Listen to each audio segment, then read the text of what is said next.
Hello मेरे प्यारे कुचू कुचू, कैसे हो आप सभी लोग। मेरे चुन्नू मुन्नू, प्यारे प्यारे छोटे छोटे मुन्नू मुन्नू बच्चे, कैसे हो आप सभी लोग। आज का जो हमारा टॉपिक है नेल्सन मंडेला, हमने चैप्टर पूरा कवर कर लिया है। आज हम इसके इंपॉर्टेंट क्वेश्चन आंसर देखने वाले हैं, लॉन्ग आंसर शॉर्ट आंसर्स देखने वाले हैं। आज आपके लिए मैं PYQ भी लेकर आया हूं इसी चैप्टर से रिलेटेड, जो प्रीवियस ईयर्स में पूछे गए हैं बोर्ड एग्जाम में, वो सारे ही मैं आपके लिए लेकर आया हूं 5 साल के। तो वीडियो बहुत ही ज्यादा इंपॉर्टेंट होने वाली है। Nelson Mandela long walk to freedom, है ना।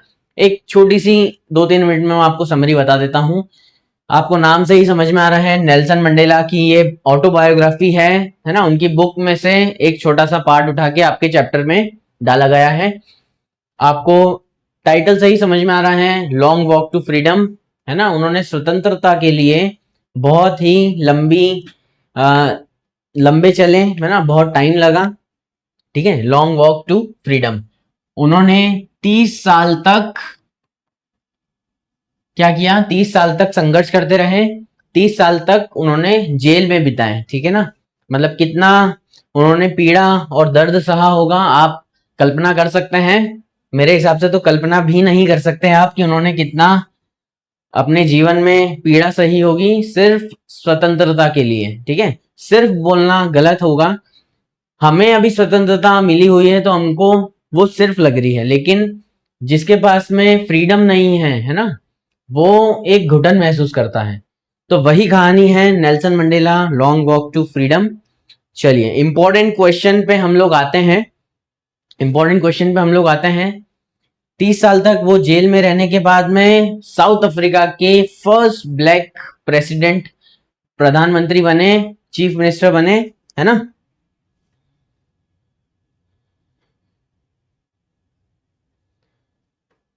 साउथ अफ्रीका के पहले प्राइम मिनिस्टर वो बने। हमारा पहला क्वेश्चन लॉन्ग आंसर से हम लोग चालू कर रहे हैं, लॉन्ग क्वेश्चन आंसर से चालू कर रहे हैं, है ना। पहला जो हमारा क्वेश्चन है बहुत इंपॉर्टेंट है, 2023 में आ चुका है। ठीक है, स्टार लगा दीजिए, यहां पर स्टार लगा दीजिए, स्टार लगा दीजिए। एमपी बोर्ड 2023 में पूछा गया था क्लास 10th बोर्ड एग्जाम में। चलिए आइए क्वेश्चन पढ़ते हैं। Does Mandela think the oppressor is free, why और वाई नॉट, है ना। ऑपरेसर और ऑपरेस्ड आपने चैप्टर में पढ़ा होगा क्या होते हैं ये। ऑपरेसर मतलब जो सजा दे रहा है, ठीक है, और ऑपरेस्ड मतलब जो सजा ले रहा है, मतलब कि जो जुल्म कर रहा है और जो जुल्म सह रहा है। ठीक है, why does Mandela think the oppressor is free. क्या नेल्सन मंडेला सोचते थे ऑपरेसर मुक्त है, फ्रीडम है उसको, क्या वो ऐसा सोचते थे, क्या वो सोचते थे, और क्यों नहीं। ठीक है, चलिए आंसर देख लेते हैं। सबसे पहले क्वेश्चन का जो आंसर है वो तो नो। ठीक है ना, मंडेला नहीं सोचते थे कि ऑपरेसर जो है वो, उसके पास भी फ्रीडम है ना, वो भी फ्रीली अपना जीवन जी रहा है। तो पहले क्वेश्चन का तो आंसर सिंपली हो गया कि नो। ठीक है ना, no. Mandela clearly states that the oppressor is not free. ठीक है, यहां तक ये पूरा पहला आंसर हो गया है आपका। No, Mandela clearly states that the oppressor is not free, वो उसके पास भी फ्रीडम नहीं है जो जुल्म कर रहा है। ठीक है, जो जुल्म सह रहा है उसके पास तो वैसे भी फ्रीडम नहीं है, लेकिन जो जुल्म कर रहा है उसके पास भी फ्रीडम नहीं है। A person who takes away another man's freedom is himself a prisoner of hatred, है ना। क्या बोल रहे हैं, किसका गुलाम है वो, किसका गुलाम है वो, हेट्रेड का। किसका गुलाम है वो, हेट्रेड का। किसका गुलाम है वो, हेट्रेड का। किसका, नफरत का। Who takes away another man's freedom, जिसने दूसरे की आजादी, दूसरे इंसान की आजादी छीनी है, वो किसका गुलाम है, किसका प्रिजनर है, गुलामी किसका गुलाम है वो, नफरत का गुलाम है। किसका गुलाम है वो, नफरत का गुलाम है। He is locked behind the bars of prejudice and narrow mindness. वो कौन सी सलाखों के पीछे बंद है ना? गुलाम तो वो नफरत का है, और कौन सी सलाखों के पीछे बंद है? वो नैरो माइंडनेस। ठीक है, नैरो माइंडनेस मतलब छोटी सोच, है ना, भेदभाव, इसकी सलाखों के पीछे वो बंद है। Mandela believes that the both the oppressor and the oppressed, क्या बोल रहे हैं? ऑपरेसर एंड ऑपरेस्ड, जो जुल्म कर रहा है और जो जुल्म सह रहा है, are robbed of their basic humanity, है ना, उनसे उनकी बेसिक ह्यूमैनिटी, मतलब कि बेसिक ह्यूमैनिटी जो उनका जीवन है, वो उनसे चोर लिया गया है। क्या कर लिया गया है? रॉब्ड कर लिया गया है। ठीक है, उनके दोनों के पास ही फ्रीडम नहीं है। अच्छे से आया क्वेश्चन समझ में? कुछ भी समझ में नहीं आ रहा है, वर्ड समझ में नहीं आ रहा है, आप कमेंट कर सकते हैं, मैं आपके कमेंट का रिप्लाई जरूर दूंगा। चलिए क्वेश्चन नंबर 2 की तरफ हम लोग बढ़ते हैं। क्वेश्चन नंबर 2 की तरफ हम लोग बढ़ते हैं। How did Mandela's hunger for freedom change his life? Question हमें क्या बता रहा है? क्वेश्चन हमसे क्या पूछ रहा है? How did Mandela's hunger for freedom change his life? जो नेल्सन मंडेला की फ्रीडम की जो भूख थी, स्वतंत्रता की जो भूख थी, उन्होंने उनकी लाइफ को कैसे चेंज कर दिया? उस भूख ने उनकी जीवन को कैसे चेंज कर दिया? ये भी इंपॉर्टेंट क्वेश्चन है, 2022 और 2024 में पूछा गया था, है ना। स्टार लगा लो, तीन स्टार लगा लो, है ना। 4 स्टार लगाने वाला था, लेकिन 1 स्टार समझो मैंने आपके हाथ पे बना दिया है, क्योंकि आप गुड स्टूडेंट्स हो ना, मेरे प्यारे प्यारे बच्चे हो ना, तो 1 स्टार मैंने आपके हाथ पे बनाया है ना। 3 स्टार यहाँ पे लगा लो, बहुत इंपॉर्टेंट क्वेश्चन है, 2022 और 24 में आ गया है। चलिए आइए देखते हैं क्वेश्चन का answer. Mandela's hunger for the freedom of his people completely change his entire life, है ना। नेल्सन मंडेला का जो फ्रीडम की जो भूख थी, है ना, उनके लोगों के लिए, उस भूख ने उनकी जीवन को कंप्लीटली चेंज कर दिया है। क्या कर दिया है? कंप्लीटली चेंज कर दिया है ना। It gave him great courage and transform a fearful young man into a bold fighter। ये ध्यान रखना है आपको, ये वाली line, fearful young man into a bold fighter। ठीक है, किस चीज में चेंज कर दिया था? उन it gave him great courage and transformed a fearful young man into a bold fighter। जो उनकी लाइफ पे जो बहुत गहरा जो असर आया, है ना, जो चेंज आया उनके जीवन में, वो क्या था? एक जो फियरफुल मतलब एक डरा हुआ, सहमा हुआ जो एक बच्चा होता है, बच्चा बोल लीजिए, या फिर एक टीन एज में जैसा बच्चा होता है, 21 साल का, 19 साल का, उस बच्चे को, है ना, उस यंग मैन को उन्होंने इसमें चेंज कर दिया, इस बुक ने यंग बोल्ड फाइटर में चेंज कर दिया। ठीक है, एक नीडर स्वतंत्रता सेनानी के तौर पे अपने आप को उन्होंने चेंज कर लिया, किसके चलते? उनकी फ्रीडम की भूख को लेकर। ठीक है, आया समझ में? चलिए, it forced a law abiding lawyer to break unjust rules and live like a criminal. ठीक है, ये चेंज कुछ इस प्रकार था कि अगर कोई लॉयर भी होता तो उसको क्रिमिनल बनने पे मजबूर कर देता। ठीक है, उसको क्रिमिनल, ऐसा ड्रास्टिक चेंज था। ठीक है, ऐसा ड्रास्टिक चेंज था। एग्जांपल दे रहे हैं कि जो लॉयर है वो किस में चेंज हो जाता? क्रिमिनल में चेंज हो जाता। अब नेल्सन मंडेला जो थे यंग मैन से एक बोल्ड फाइटर में चेंज हो गए। वही एग्जांपल यहाँ पे दे रहे हैं कि जो एक लॉयर होता वो क्रिमिनल में चेंज हो जाता, है ना, in the eyes of the government. किसकी आंखों में, किसके दिमाग में, किसके दिलो दिमाग में? वहां की जो पहले की जो गवर्नमेंट थी, व्हाइट सुप्रीमेसी थी, उनके दिमाग में वो एक लॉयर क्रिमिनल बन जाता अगर वो ऐसा कुछ काम करता तो। ठीक है, it also separated a family loving husband from his home. ठीक है, उन्होंने जो फैमिली लविंग मैन होता है ना, एक घर जो घर से बहुत प्यार करता है, अपने बीवी, अपने बच्चों, अपने माता पिता से जो बहुत प्यार करता है, वैसे इंसान को भी उन्होंने उसके घर से अलग कर दिया। Forcing a life loving man to live long like a monk. है ना, ऐसे इंसान को जो अपने जीवन से बहुत प्यार करता है उसको मॉन्क मतलब कि एक साधु का जीवन जीने पे उन्होंने मजबूर किया। ये चेंजेस कुछ इस तरह से थे, ठीक है ना, इतने बड़े बड़े चेंजेस थे जो उनके फ्रीडम फाइटर्स थे, उनके जो कॉलीग्स थे, उनके जो चेंजेस थे वो बता रहे हैं। He sacrificed all his personal comforts to win dignity and equality for his nation, है ना। ये सारे जो लड़ाई थी वो किसके लिए थी? डिग्निटी मतलब एक सम्मान के लिए थी और इक्वल राइट्स के लिए थी, ठीक है ना। इक्वल राइट्स किसके लिए? नेशन के लिए। अगर एक इंसान खाना खा रहा है तो वो हक दूसरे को भी है कि वो भी खाना खाए। एक इंसान पढ़ रहा है तो दूसरे को भी हक है कि वो पढ़ सके। तो वैसे ही सम्मान और इक्वलिटी के लिए ये सारे चेंजेस वहां के लोगों ने लिए, ठीक है ना।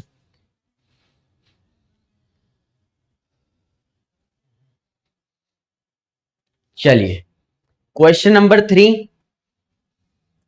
क्वेश्चन नंबर 3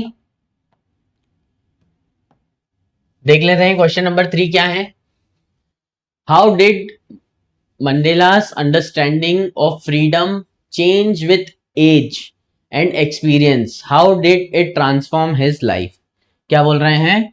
जो नेल्सन मंडेला की अंडरस्टैंडिंग है फ्रीडम को लेकर वो कैसे चेंज हुई जैसे जैसे उनकी एज बढ़ती रही, ठीक है। कैसे कैसे चेंज हुई समझेंगे हम।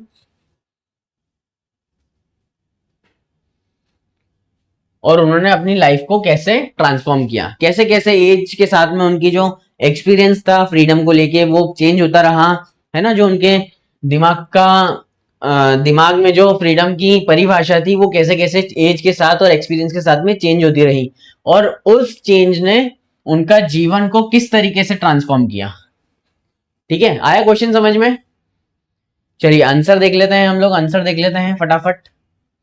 आंसर देख लेते हैं। हमारे पास में पहला पॉइंट है, अगर आप बुलेट्स बना के लिखेंगे लॉन्ग क्वेश्चन आंसर्स में तो आपको बहुत अच्छा रहेगा, ठीक है। नीट एंड क्लीन भी दिखता है और एग्जामिनर को समझ में आता है कि यार बच्चे को सब कुछ याद है, सब कुछ आता है, ठीक है। चलिए ये वाला क्वेश्चन मैं आपको बुलेट फॉर्म में ही लेकर आया हूं आपके लिए, क्योंकि 3 चीजें इन्होंने बताई है, जब वो बच्चे थे, जब वो जवान हुए, जब वो मैच्योर हुए, है ना। और चौथा है जब जो ट्रांसफॉर्मेशन उनके अंदर हुआ, ठीक है। तो 4 पॉइंट्स में ये आपका पूरा लॉन्ग आंसर है। चलिए देखते हैं पहला पॉइंट क्या है हमारे पास में। पहला पॉइंट है हमारे पास में बॉयहुड फ्रीडम, ठीक है। बॉयहुड फ्रीडम क्या है पहला पॉइंट? Boyhood freedom. आइए देखते हैं। As a child freedom meant simple things like running in the fields and swimming in the stream, ठीक है। जब वो बच्चे थे तो उनके लिए फ्रीडम क्या थी? जो खाली मैदान है उसमें भागा दौड़ी करना, है ना, उसमें भागा दौड़ी करना। और जो वहाँ की जो नदियां हैं, तालाब हैं, झील हैं, उसमें फ्री होकर, फ्री माइंडेड होकर स्विमिंग करना, ठीक है। क्या 2-3 चीजें थी? इसके अलावा एक बुल की सवारी करना, स्लो मूविंग बुल्स की राइड करना, ये भी वो बचपन में किया करते थे। As a child freedom meant simple things like running in the fields and swimming in the streams, है ना। मैं बहुत इजी लैंग्वेज में आपके लिए लेकर आया हूं, एक बार पढ़ के आपको याद हो जाएगा। एक बार में नहीं होता है तो 5 बार पढ़िए, लेकिन याद जरूर करके जाइए, ठीक है। बहुत इजी लैंग्वेज में मैंने आपके लिए लिख रखा है, ये तो राइम भी कर रहा है। Things like running in the fields and swimming in the stream, है ना, कर रहा है ना राइम। चलिए सेकंड पॉइंट हमारे पास में है। पहला समझ में आया, जब वो बच्चे थे, जब उनकी जो फ्रीडम की डेफिनेशन थी वो क्या थी? मैदानों में दौड़ना, उनको उसको वो फ्रीडम समझते थे, और नदियों में तैरने को वो फ्रीडम समझते थे, ठीक है। जब वो थोड़े से और बड़े हुए, है ना, पॉइंट क्या बना अपना? जब वो यूथ फ्रीडम, है ना, इसको हमने क्या नाम दिया? Youth freedom. As a young student he wanted personal freedom such as staying out late, है ना। क्या है उनका? जब वो थोड़े से बड़े हो गए, जब वो स्टूडेंट थे, तो उनकी फ्रीडम की परिभाषा क्या हुई? As a young student he wanted personal freedoms. क्या हुई? उनको पर्सनल फ्रीडम चाहिए थी, such as staying out late, है ना, staying out late at night, ठीक है ना, reading desired books and earning his living. क्या क्या थी, रात में वो आराम से बाहर घूम पाए, ठीक है, अपनी मर्जी से जी पाए, इसके अलावा जो बुक वो पढ़ना चाहते हैं वो किताब वो पढ़ पाए, इसके अलावा जो आमदनी उनको चाहिए जीवन जीने के लिए वो उस चीज को कमा पाए, उस पैसे को वो कमा पाए, है ना। थर्ड पॉइंट हमारे पास में है, थर्ड पॉइंट हमारे पास में है मैच्योर फ्रीडम।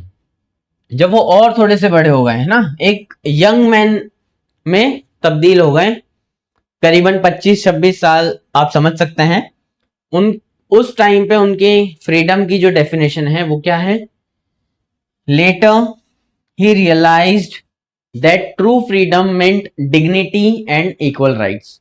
जब वो थोड़े और बड़े हुए तो उनको समझ में आया कि फ्रीडम जो है वो क्या है, डिग्निटी है, एक सम्मान है ठीक है, एक औहदा है, एंड इक्वल राइट्स को वो अब फ्रीडम समझ रहे हैं for all black people in south Africa. Particular किसके लिए, ब्लैक पीपल्स के लिए, क्योंकि अत्याचार तो काले लोगों पे ही होता था वहां पर, किसके द्वारा, व्हाइट सुप्रीमेसी के द्वारा। अब उनकी जो फ्रीडम की जो सोच है, जो डेफिनेशन है वो क्या है, उनको डिग्निटी चाहिए, सम्मान चाहिए, एंड इक्वल राइट्स चाहिए, ठीक है ना। इक्वल ओहदे पे जैसे जो बुक पढ़ रहा है या जो कोई भी काम कर रहा है वो इक्वली उनको भी चाहिए, जो गोरे लोग कर सकते हैं वो काले लोग भी कर सकते हैं, उनका ये मानना था और ये फ्रीडम की उनकी डेफिनेशन बन गई। अब उनके अंदर क्या ट्रांसफॉर्म हुआ, है ना, फोर्थ पॉइंट है उनके अंदर क्या ट्रांसफॉर्म हुआ इस चीज से। चलिए, this greater goal turned a fearful man into a bold leader, ठीक है, ये जो महान सोच थी उनकी, इस सोच से जो फियरफुल मतलब डरा हुआ, जो एक सहमा हुआ बच्चा होता है, मासूम सा बच्चा होता है, वो किस में तब्दील हो गया, किस में बदल गया, एक बोल्ड लीडर में, है ना, एक बहुत ही बहादुर इंसान में जो सभी को लीड कर सके। A lawyer into a rebel, है ना, एक जो वकील है वो एक बागी बन जाए, इस तरीके का वो ट्रांसफॉर्मेशन था। And force him to live like a monk, ठीक है, जो एक फैमिली लविंग मैन है वो एक मॉन्क बन जाए, इस टाइप का ये ट्रांसफॉर्मेशन था फॉर हिज नेशंस लिबर्टी, किसके लिए, नेशन, देश के लिए, ठीक है। वो ये ट्रांसफॉर्मेशन इतना ज्यादा था कि एक जो परिवार को प्रेम करता है वो एक साधु बन जाए, जो एक लॉयर है वो एक क्रिमिनल बन जाए, ये इस तरीके का बड़ा उनके अंदर ट्रांसफॉर्मेशन देखा गया। चलिए, शॉर्ट क्वेश्चन आंसर्स पे हम लोग आ जाते हैं। पहला क्वेश्चन बहुत ही इंपॉर्टेंट है, इंपॉर्टेंट तो सारे ही हैं, 22 और 24 में आ चुका है, 2 स्टार लगा लीजिए, 2 स्टार लगा लीजिए। चलिए, क्या बता रहे हैं हमें क्वेश्चन, क्या पूछ रहा है, what does courage mean to Mandela, what does courage mean to Mandela, है ना, करेज मतलब बहादुरी, है ना, बहादुरी क्या थी नेल्सन मंडेला के लिए, क्या थी, आइए पढ़ते हैं answer. According to Nelson Mandela, courage is not the absence of fear, जो बहादुरी है, जो बहादुरी है वो एब्सेंस ऑफ फियर नहीं है, ठीक है, डर, एब्सेंस ऑफ फियर मतलब कि जो डर है वो बिल्कुल भी नहीं है उसके अंदर, तो ये इस चीज को बहादुरी नहीं बोलते हैं वो, ठीक है।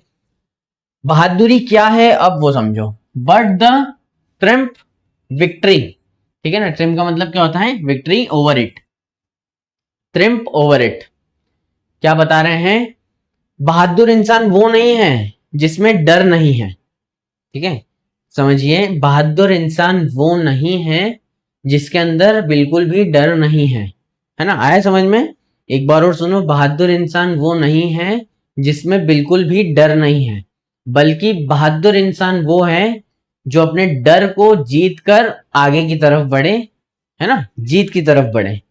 क्या समझ में आया इसमें, डर के आगे जीत है वो वाली बात यहाँ पे बता रहे हैं, है ना, बहादुर इंसान वो नहीं है जिसमें डर ही नहीं है, बल्कि बहादुर इंसान वो है जो अपने डर को डर का सामना करके आगे जीत की तरफ बढ़े, ठीक है, वो असली बहादुर इंसान है।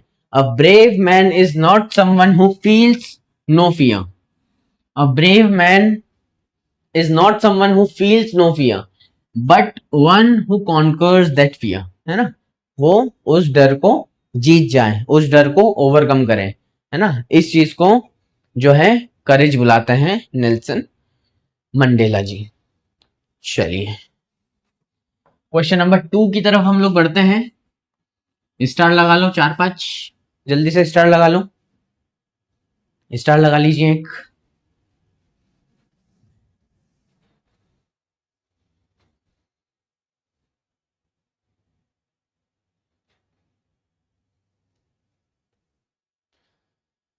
चलिए क्वेश्चन पढ़ते हैं, क्वेश्चन पढ़ते हैं।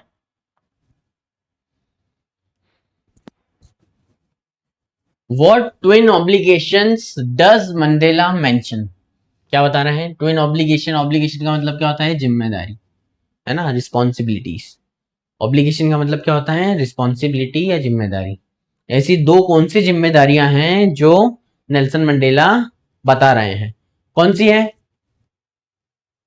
कौन सी है? मैंने चैप्टर की समरी में भी बताया था, चैप्टर में भी बहुत बार पढ़ा दिया। दो जिम्मेदारियां कौन सी हैं? आइए समझते हैं। Mandela mention two obligations. The first obligation, the first obligation, the first obligation is towards his family, parents, wife and children. जितना हमसे पूछा गया है उतना ही बताना है, ठीक है, 2 मार्क्स का क्वेश्चन है, सिर्फ जितना पूछा है हमसे वो बताना है। पहला जो है क्या है? पहला जो है वो क्या है? The first obligation is towards his family, parents, wife and children. समझ में आया? पहली जिम्मेदारी क्या होती है? उसके परिवार के लिए होती है, उसके माता पिता के लिए होती है, उसकी बीवी के लिए होती है, पत्नी के लिए होती है और उसके बच्चों के लिए होती है, ठीक है। सभी इंसानों की पहली जिम्मेदारी यही है। और सेकंड ऑब्लिगेशन जो है, सेकंड ऑब्लिगेशन जो है is towards his people, community and country. जो दूसरी जिम्मेदारी है वो उनके लोगों के लिए है ना, उनकी सोसाइटी के लोगों के लिए है, उनके कम्युनिटी के लिए है, उनके ट्राइब के लिए है और उनके देश के लिए है।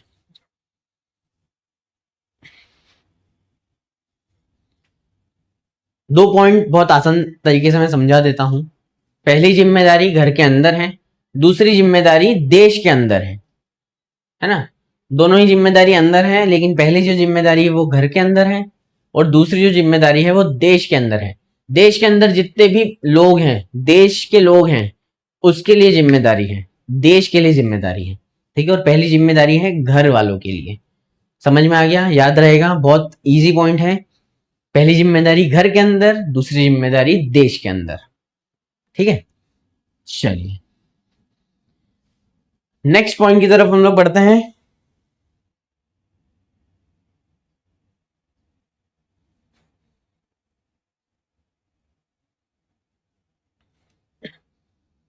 नेक्स्ट जो क्वेश्चन है हमारे पास में वो भी 2022 और 23 में पूछा गया था, स्टार लगा लो, इंपॉर्टेंट है। चलिए, why were two national anthem sung on the day of inauguration? जिस दिन ये चीज हुई थी, जिस दिन ये चीज हुई थी, उस दिन को क्या बोला गया है?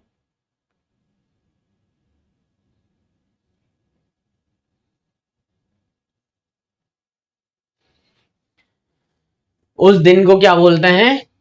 The inauguration. क्या नाम दिया है? The inauguration. और ये कब हुआ था? ये कब हुआ था? कब हुआ था ये बताइए? कब हुआ था? 10 मई। कब हुआ था? 10 मई 19, आगे बोलो, कब हुआ था? 1990। लिखूं क्या आप कमेंट में बताएंगे? 1994, ठीक है। कब हुआ था?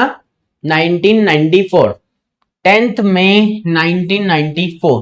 आपके लिए होमवर्क ये है, एक क्वेश्चन मैं आपसे पूछ रहा हूं, आपको कमेंट में उसका आंसर देना है, ठीक है। नेक्स्ट क्लास में मैं आपसे पूछूंगा, कमेंट में आप आंसर देना है कि नेल्सन मंडेला का जन्म कब हुआ था। आपको ये डेट कमेंट में बतानी है, ठीक है।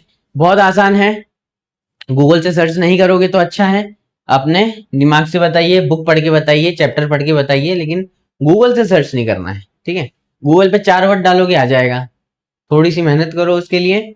बुक में दिया हुआ है कब उनका बर्थ हुआ था, ठीक है। डे में बता देता हूं, 19 तारीख थी। कौन से महीने और कौन से सन की थी, अब आप वो देख लीजिएगा, ठीक है। चलिए बैक टू द आंसर।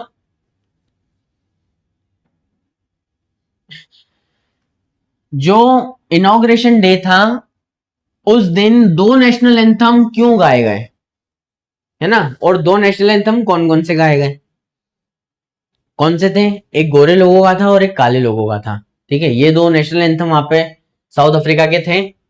और जिस दिन 10 मई 1994 द डे ऑफ इनॉग्रेशन जिसको बोल रहे हैं, उस दिन ये दोनों ही नेशनल एंथम साथ में गाए गए। 2 national anthems were sung to symbolize equality and unity between the black and white communities. Black and white communities. वहां पे जो सिस्टम पहले चलता था, इस दिन से पहले जो सिस्टम वहां पे चलता था, क्या था उस सिस्टम का नाम, the system of apartheid. Apartheid मतलब काले और गोरे में भेद करने वाला सिस्टम जो उन्होंने बनाया, उसका नाम है अपार्थाइड। अपार्थाइड सिस्टम किस दिन खत्म हुआ, 10 मई 1994। आपको एमसीक्यू में पूछा जा सकता है, 1 मार्क के क्वेश्चन आपको आ सकता है। अपार्थाइड सिस्टम कब खत्म किया गया, 10 मई 1994। द डे ऑफ इनॉग्रेशन क्या है, किस दिन है, द डे ऑफ इनॉग्रेशन किस दिन है, 10 मई 1994, ठीक है ना।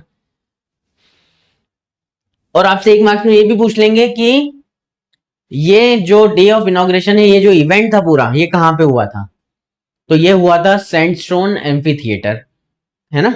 सैंडस्टोन एम्फी थिएटर प्रेटोरिया में हुआ था। कहां पे हुआ था, प्रेटोरिया में sandstone amphi theatre. Amphi theatre वो थिएटर होता है जिसकी छत नहीं होती है, बीच में ग्राउंड होता है, यहाँ पे आसपास सीटिंग होती है ना। एम्फी थिएटर इस थिएटर को बोलते हैं। क्वेश्चन आंसर्स पे वापस आ जाते हैं। 2 नेशनल एंथम इसलिए गाए गए क्योंकि उनको दिखाना था, क्या दिखाना था, इक्वलिटी दिखानी थी, और क्या दिखानी थी, यूनिटी दिखानी थी, ठीक है। समानता दिखानी थी और एक डेमोक्रेसी दिखानी थी, है ना, यूनिटी दिखानी थी between the black and white communities. It showed respect for the tradition of both groups in new democratic south Africa. और इस दिन जो शपथ ली गई वो ब्लैक प्रेसिडेंट ने ली थी। सबसे पहले ब्लैक प्रेसिडेंट, है ना, ब्लैक जो थे नेल्सन मंडेला, उन्होंने शपथ ली थी। कहां पे ली थी, democratic and non racial government पहली बार साउथ अफ्रीका में उस दिन बनी थी।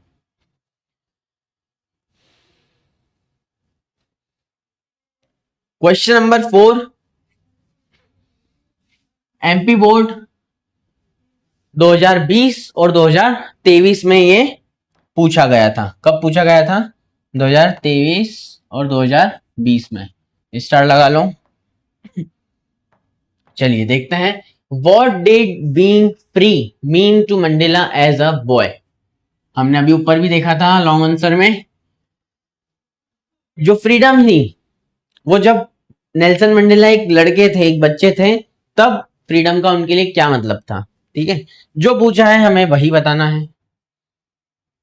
As a boy freedom meant running in the fields near his mother's hut, swimming in the clear stream, roasting miles under the stars, and riding slow moving bulls।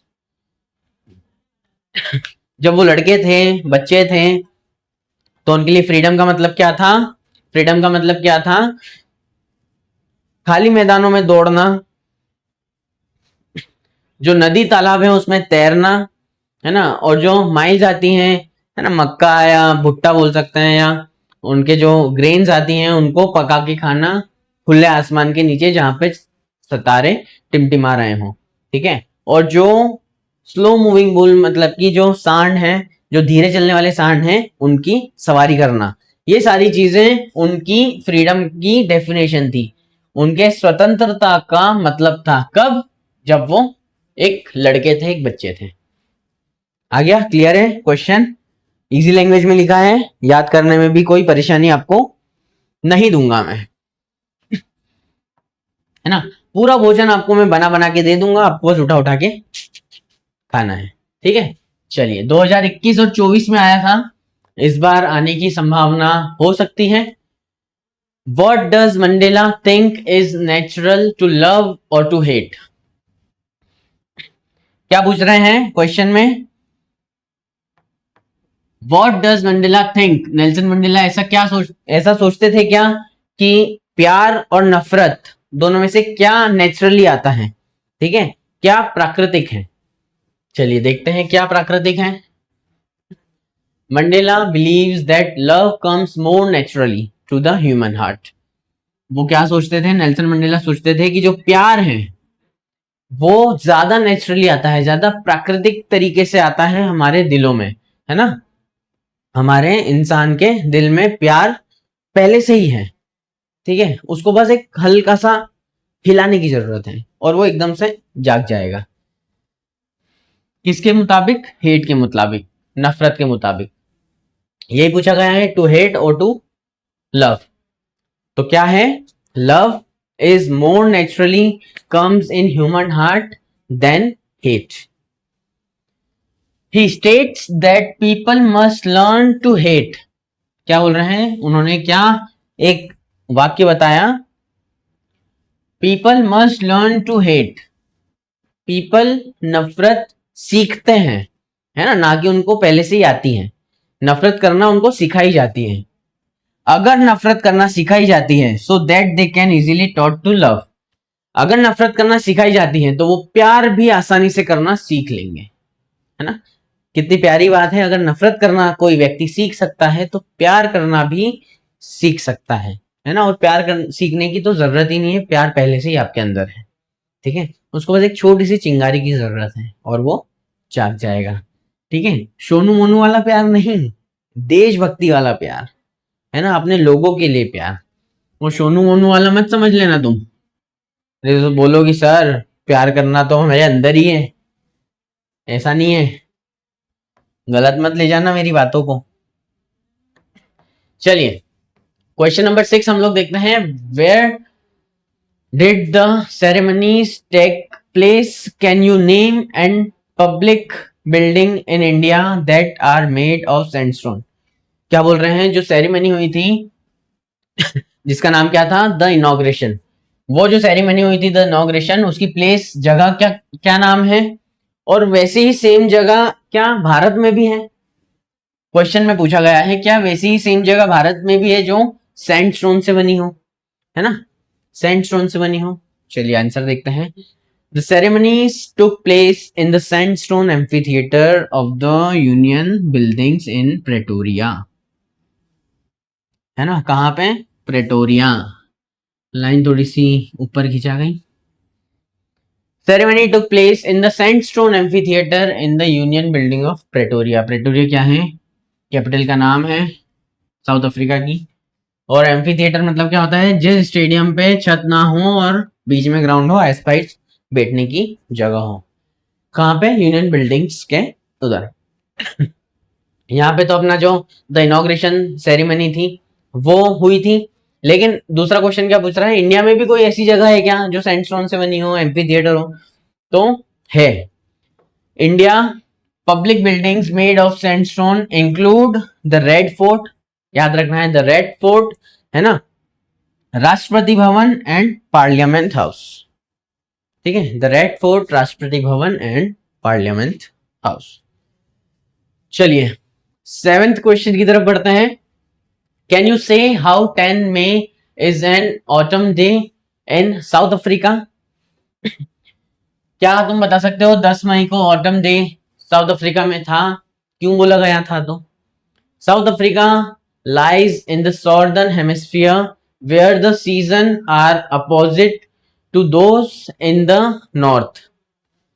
Therefore, the month of May falls during the autumn season there. वहां का जो देश है south Africa, वो कहां पे आता है? साउदर्न हेमिस्फीयर में फॉल करता है, where the season are opposite to those in the north. ठीक है, वहां के जो नॉर्थ में जो देश है उससे अपोजिट कहां पे होता है? सदर्न हेमिस्फीयर में, और साउथ अफ्रीका वहीं पे आता है। तो इसीलिए जो 10 मई का जो दिन है ऑटम डे था। ठीक है, चलिए question number 8। At the beginning of his speech, Mandela mentioned an extraordinary human disaster. What does he mean by this? जो उनकी शुरू की स्पीच थी, उन्होंने बोला कि ये एक्स्ट्राऑर्डिनरी ह्यूमन डिजास्टर है। अब क्या, वो तो हमको बताना है, लेकिन उन्होंने किस चीज को बोला वो हम बताएंगे। Human disaster, extraordinary human disaster है, ऐसा उन्होंने क्यों बोला? What does he mean by this, और इससे उनका क्या मतलब था? What is the glorious human achievement he speaks of at the end. और उसके बाद आखिरी में उन्होंने ग्लोरियस ह्यूमन अचीवमेंट किस चीज को बोला है ना, और क्या बोला उस बारे में। चलिए देखते हैं answer. The disaster means the cruel practice of apartheid. Apartheid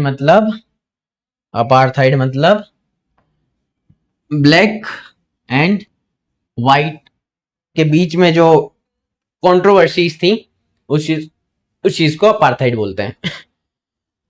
disaster किसको बोला गया है? डिजास्टर किसको बोला गया है? जैसा हमने पहले क्वेश्चन में, क्वेश्चन के 3 पार्ट है, समझना है ना, क्वेश्चन पहले समझना है अच्छे से। क्वेश्चन के 3 पार्ट है।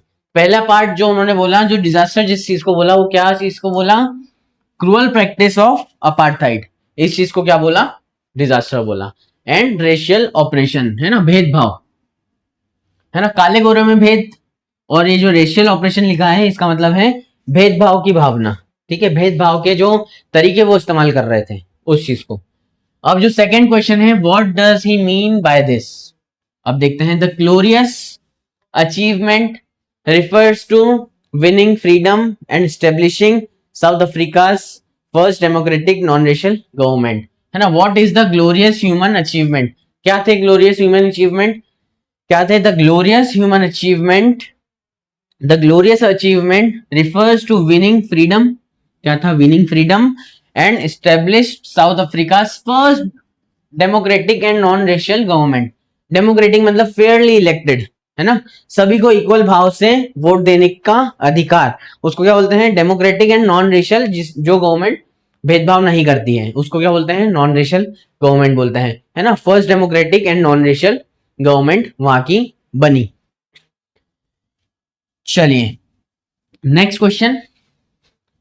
What does Mandela thank the international leaders for? What does Mandela thank the international leaders for? Nelson Mandela ने इंटरनेशनल लीडर्स को किस चीज के लिए धन्यवाद दिया? देखते हैं। Mandela thanks them for coming to celebrate the historic victory of South Africa. ठीक है, उन्होंने उस चीज को धन्यवाद दिया कि आप सभी लोग आए हमारे खुशी में शामिल होने, है ना। किस चीज को सेलिब्रेट करने? Historic victory of South Africa को सेलिब्रेट करने। इतनी बड़ी गैदरिंग सबसे पहली बार हुई थी उनके पूरे हिस्ट्री में। किसके हिस्ट्री में? साउथ अफ्रीका की हिस्ट्री में। 140 कंट्री से भी ज्यादा वर्ल्ड लीडर्स और डिग्निटरीज वहां पे मौजूद थे। किस समय पे? 10 मई को वहां पे मौजूद थे, द इनॉग्रेशन डे पर। Which is a common triumph for justice, peace and human dignity. ठीक है, ये जो पूरा कार्यक्रम था, ये पूरा जस्टिस, पीस मतलब कि एक सद्भाव पे डिपेंड था। ठीक है, और एक यूनिटी पे डिपेंड था। ठीक है, इस चीज को उन्होंने, जो वो सेरेमनी को अटेंड किया डिग्निटीज ने, उसको इस कारण से उन्होंने धन्यवाद दिया। Question number 10। What ideals does he set out for the future of South Africa? उन्होंने अपने साउथ अफ्रीका के फ्यूचर के लिए क्या आइडियल्स सेट किए, है ना, क्या क्या पॉइंट सेट किए उन्होंने। He pledge to free his people from poverty, उन्होंने अपने लोगों को पॉवर्टी से मुक्त किया, है ना, गरीबी से मुक्त किया। काय से मुक्त किया? गरीबी से मुक्त किया।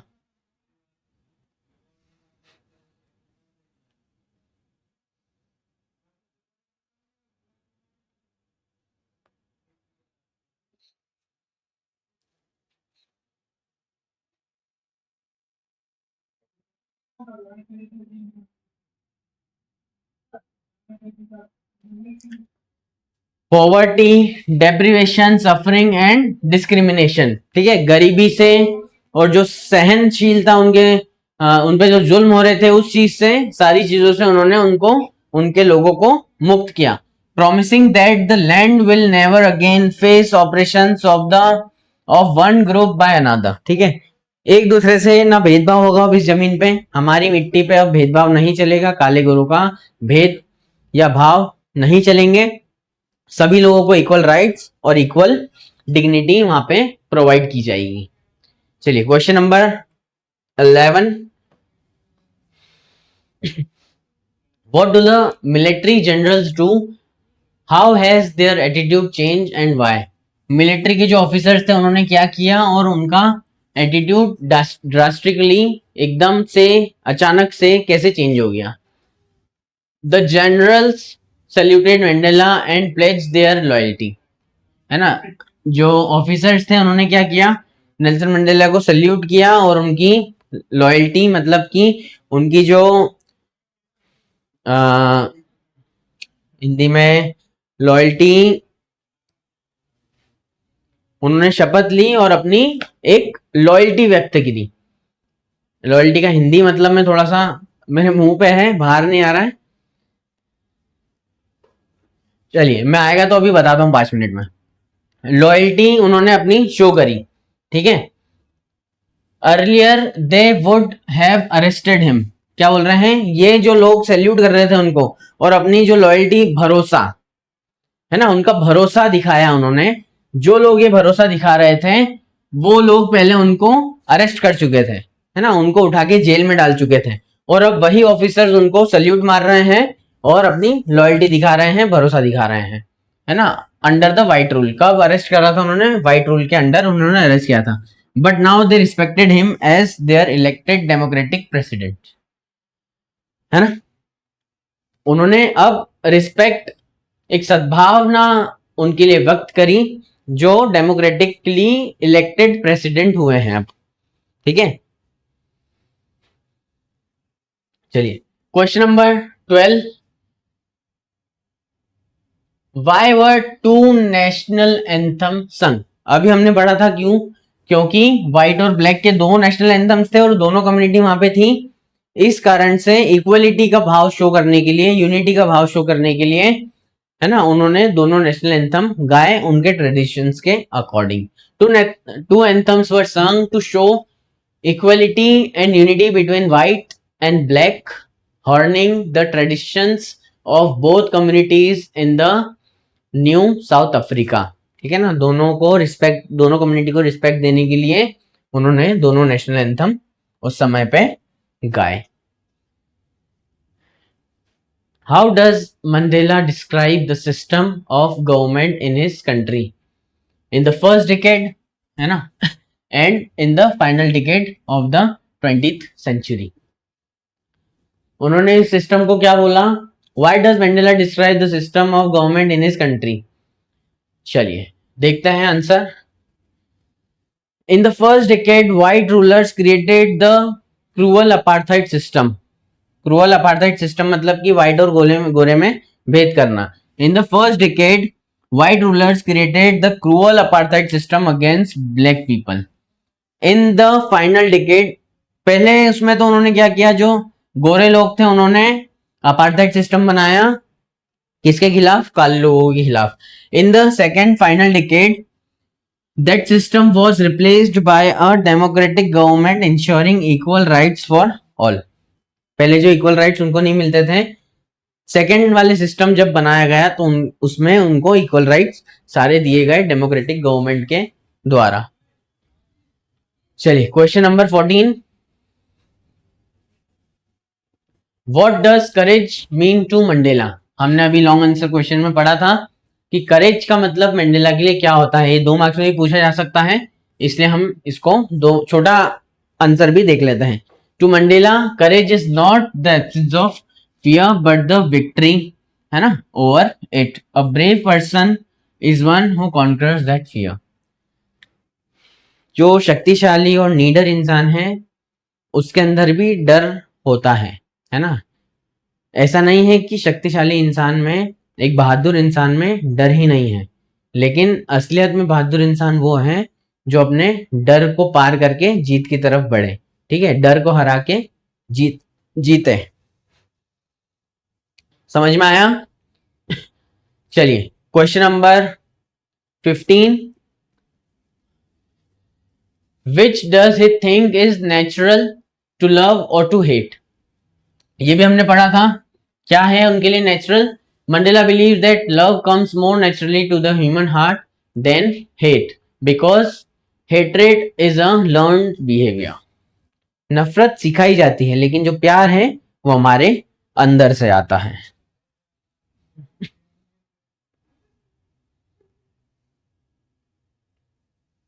चलिए, what twin obligations does Mandela mention.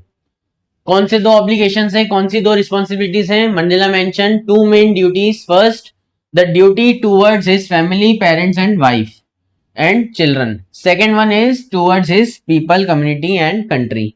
पहला जो रिस्पॉन्सिबिलिटी है वो घर के लिए है और दूसरी जो रिस्पॉन्सिबिलिटी है वो देश के लिए है। ठीक है, याद रखना। चलिए last second question, what did being free mean to Mandela as a boy and as a student? How does the contrast these transitory freedoms with the basic and honorable freedoms? अभी मैंने ये क्वेश्चन आपको पढ़ाया था long answers में। जब Mandela बच्चे थे तब उनके लिए फ्रीडम का क्या मतलब था, जब वो थोड़े बड़े हो गए तो उनके लिए फ्रीडम का क्या मतलब था, और इसमें जो बेसिक ऑनरेबल फ्रीडम्स हैं वो आपको बतानी है। चलिए पढ़ते हैं। As a boy freedom meant running and swimming freely. जब वो बच्चे थे तो उनके लिए भागना और तैरना जो था वो फ्रीडम, उनका जो डेफिनेशन थी फ्रीडम की वो भागना और तैरना थी, है ना। जब वो थोड़े बड़े हुए, स्टूडेंट बने, it meant temporary personal freedoms like staying out late, है ना। In contrast basic freedom meant earning a living, marrying and living a family without obstructions. जब वो बच्चे थे उनके लिए फ्रीडम का मतलब था भागना, तैरना और अपनी चीजें करना, और जब वो थोड़े से और बड़े हुए तो उनका फ्रीडम का मतलब था रात में बाहर घूमना, उनकी मनपसंद बुक पढ़ना, और फिर उसके बाद में जब वो और थोड़े से मैच्योर हो गए तो उसके लिए उसके बाद में उनका जो था फ्रीडम का मतलब वो क्या था, शादी करना, अपनी फैमिली को बसाना, ठीक है, अपने परिवार बसाना। ये सारी चीजों के लिए उनके फ्रीडम के जो मतलब थे एज के हिसाब से चेंज होते रहे। Question number 18, does Mandela think the oppressor is free, why और वाई नॉट। मैं आपको पहले ऊपर पढ़ा चुका हूं, जो ऑपरेसर हैं वो क्या फ्री है और क्यों नहीं है। No, Mandela believes the oppressor is not free. A person who takes away another man's liberty is himself a prisoner of hatred, prejudice and narrow mindness. जो ऑपरेसर, और ऑपरेस मतलब आपको पता है, एक बार बता देता हूं। ऑपरेसर जो जुल्म कर रहा है और ऑपरेस मतलब जो जुल्म सह रहा है, दोनों ही फ्रीडम, दोनों के पास ही फ्रीडम नहीं है। अब क्यों नहीं है? जुल्म कर रहा है वो किसका बंदी है, किसका कैदी है? हेट्रेड का, नफरत का कैदी है, ठीक है। और जो जुल्म सह रहा है वो तो ऑपरेसर का कैदी है ही, है ना। तो ये दोनों ही जो लोग हैं वो एक कैदी हैं और दोनों के पास ही फ्रीडम नहीं है। आपको क्लास कैसी लगी आप बता दीजिए। आपको पूरी जो टेलीग्राम पीडीएफ है वो इस टेलीग्राम चैनल पे मिल जाएगी, आप जाके सब्सक्राइब कर लीजिए, हमारे यूट्यूब चैनल को सब्सक्राइब कर लीजिए, सोशल मीडियाज को फॉलो कर लीजिए। ये हमारे बाकी के जो चैनल्स हैं इनको भी आप सब्सक्राइब कर सकते हैं। जल्दी से कमेंट करके बता दीजिए आज का चैप्टर आपको कैसा लगा। कमेंट में सभी के पढ़ता हूँ, मुझे बहुत अच्छा लगता है आप जब मुझे मोटिवेट करते हैं, जब आप मुझे क्वेश्चन पूछते हैं। क्वेश्चन पूछना मतलब होता है कि आपको सारी चीजें समझ में आ रही हैं और एक छोटा सा जो क्वेश्चन आया है उसका आपको डाउट क्लियर करना है। क्वेश्चन से मुझे पता चलता है कि आप सच में पढ़ रहे हैं। तो क्वेश्चन भर भर के पूछिए, कमेंट्स भर भर के करिए, वीडियो को लाइक कर दीजिए, चैनल को सब्सक्राइब कर दीजिए। कियान शर्मा साइनिंग आउट। जय हिंद।